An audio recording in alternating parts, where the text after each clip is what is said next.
third part of this week's presentations, and we shall of course come now to the morphisms again. So as always, we need to know what are the morphisms keeping our properties. And first, it's easy. So the Euclidean maps are exactly those affine maps where the linear part of those maps will respect the scalar product, so it will be orthogonal, right? So we discussed a lot what the orthogonal mappings are between vector spaces, and here the restriction to the affine is just we want to keep the vectors. What does it mean?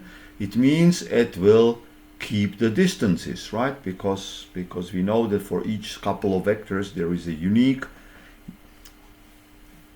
couple of points, there is a unique, so if we are in a plane and there is couple of points A and B, so there is a unique vector just bringing A into B by the translation, and the length of this vector is the distance. And if we just map this to another plane with a map phi or F in the text there, so it simply has to build it into 2 points A dash B dash, and their distance must be the same, because the vectors are transformed via the linear part from the definition of F, and then of course it must keep the distance. So there is no restriction on the dimensions, but of course because the orthogonal maps are always injective, so the Euclidean spaces can be only injectively embedded into bigger ones by Euclidean maps. They can't shrink, so orthogonal projections to something smaller can never be Euclidean, right? So it's clear. So this means that in coordinates we know that each such map F is given as some shift, so some constant where to put the origin of the coordinates here, plus, and then there will be some matrix y times x, which is the vector of the coordinates, right? So and the y must be, this one must be an orthogonal matrix. That's it. Well, if it's injection into a bigger space, then of course it can't be an orthogonal matrix. But if we equip the image, well, the space or the target, with some orthonormal base, which is a completion of the orthonormal base of the image, then it will simply have the form of a matrix which starts with some orthogonal matrix and is completed by many zeros. That will be the result, right? Right, so that's it. And now there is a very, very funny and fancy, and I like it very much, remark. So it's perhaps another wow moment I hope to bring you, because what about if we were asked what are all the mappings of, say, plane into plane which preserve the distances? Well, looks like a difficult question, isn't it? Right? So one of the ways how to solve it would be what we prepare in the calculus, the infinitesimal calculus. We would say, well, if the mapping is supposed to preserve distances in general, then in particular its linearization has to do so. So the differential of the map must be an orthogonal map, orthogonal linear map. You write it down as a condition and you get a horrible system of differential equations. Well, not horrible, it's solvable, but not an easy, well, much more complicated than one would be able to, in our case, to solve it now. And you could come up with the solution that actually it's only the Euclidean maps between the Euclidean spaces which are available there. So if we want something which preserves distances on a Euclidean space, the dimension is completely irrelevant. Could be 2, could be 3.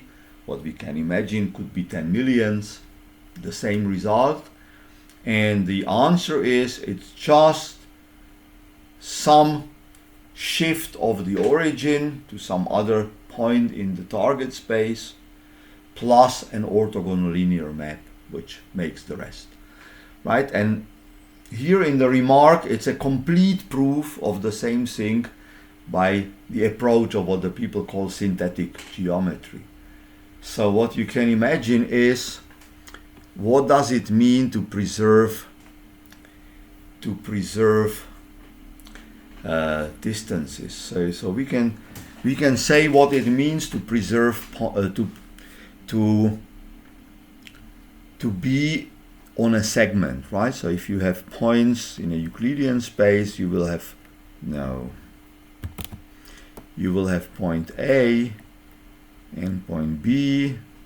There is a segment between them, and I ask how to say that C is on the segment. And one of the way how to say it is that you simply notice by the triangular inequality that this distance plus this distance will equal this distance if and only if C happens to be there. Because if C was, for example, here, then the sum of those two distances is already bigger than this one, strictly bigger, right? So in the triangular inequality, the equality happens only if they are collinear in this configuration. So you see, it's just this condition. But then it means that if you have a map preserving distances, then being on a segment means that being on the segment means that it must preserve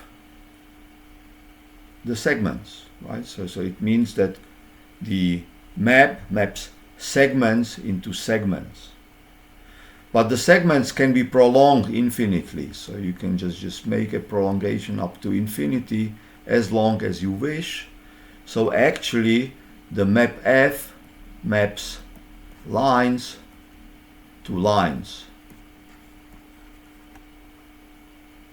But on top of that, not only it maps lines into lines, but because it preserves distances, it also keeps ratios.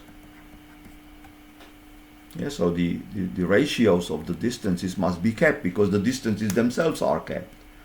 But in the previous presentations about the affine mappings, we showed that the affine mappings are characterized as mappings which map lines to lines and keep ratios.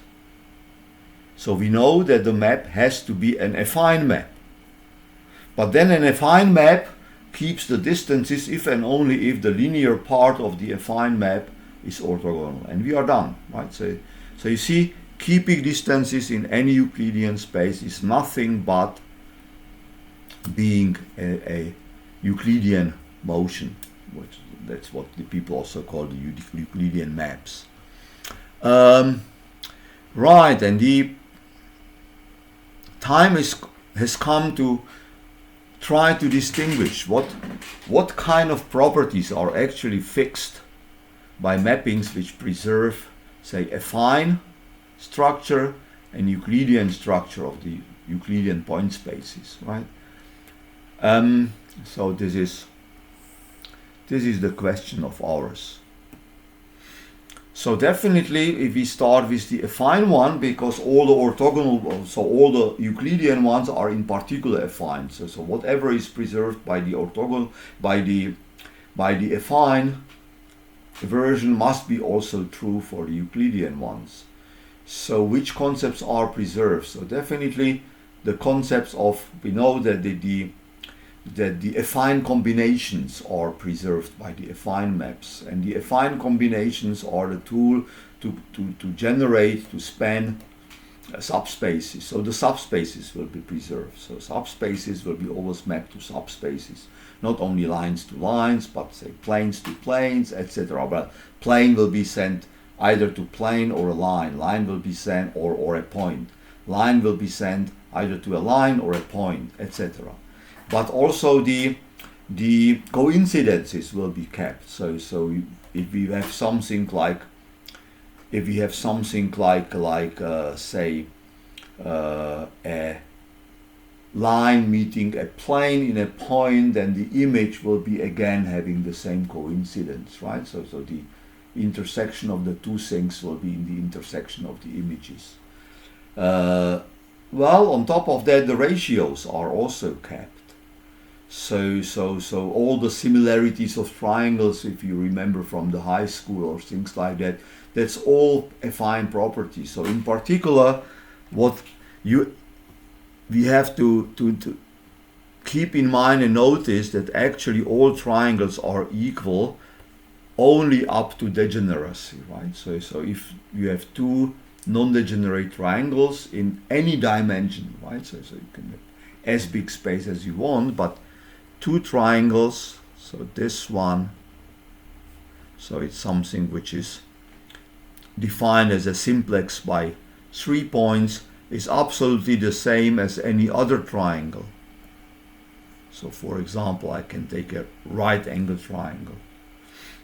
So things like, for example, the medians of a triangle are meeting all in one point, and the point cuts them into 2 1/3, is possibly proved only for one triangle, and it must be true for any triangle, right? And we can prove it for the right angle one with isocels.